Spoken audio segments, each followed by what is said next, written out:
Hello, it's Radioactive, and today I'm gonna be unboxing a vinyl record again.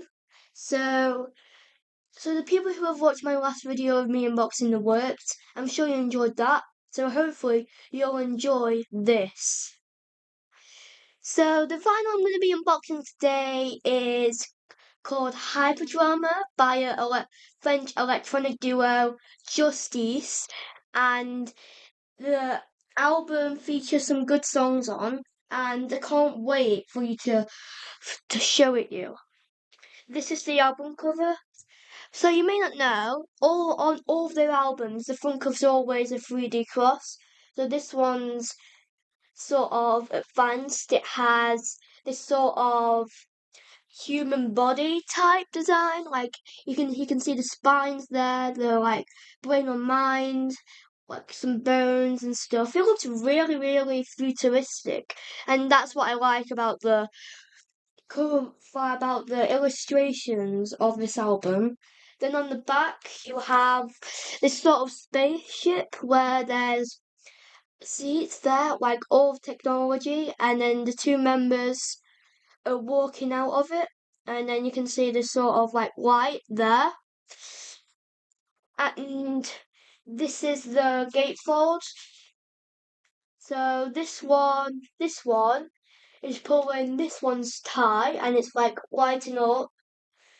And this one is also wearing this sort of like waistcoat. This one's wearing this sort of like yellow like ring or like bracelet or something on it, which I feel like is a bit mysterious, but it's quite nice.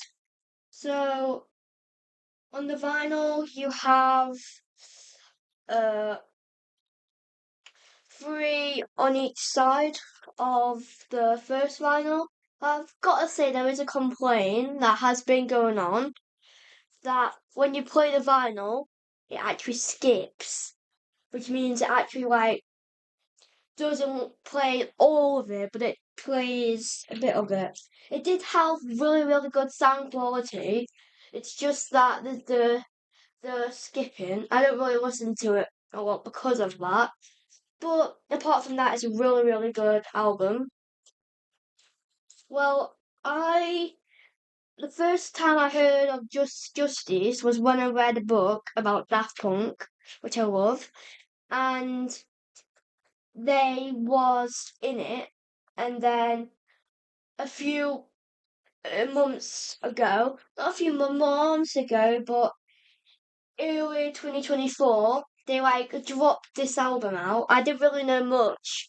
And my dad was like telling me about it, and I didn't really listen to it. And then I got to go to Glastonbury, and then but we could have nearly seen them, but they were on too late, and we didn't. But then after that, I actually fell in love with Justice and this album. This album was sort of like a introduction to them for me. I feel like the music could never ever exist without Daft Punk, because they're their total influences. Because if Daft Punk didn't exist, this album and they wouldn't exist, and that's just incredible. So this is Hyperdrama. So on this album, there are like a few nice songs on there. So one of my favourites is Many Queen Love featuring the Flints. It's quite a nice, slow, and quite beautiful song. It really, really has this sort of funk sound to it. And then I really do like Generator, which links back to old Justice with their like aggressive rock sound, and when they use orchestra in it, which sounds beautiful mixed in with all of the aggressive rock elements, and both the Tame Impala features Neverender and One Night All Night, both are really good. And I would say if you like Daft Punk or One More Time, I would say try this. So guys, thank you for watching. Please subscribe and watch my videos. So really hope you really enjoyed that. And if you want more, all you have to do is subscribe and like the videos, and you will maybe eventually will get another vinyl unboxing. So bye bye. Hope you enjoyed the video and keep spinning.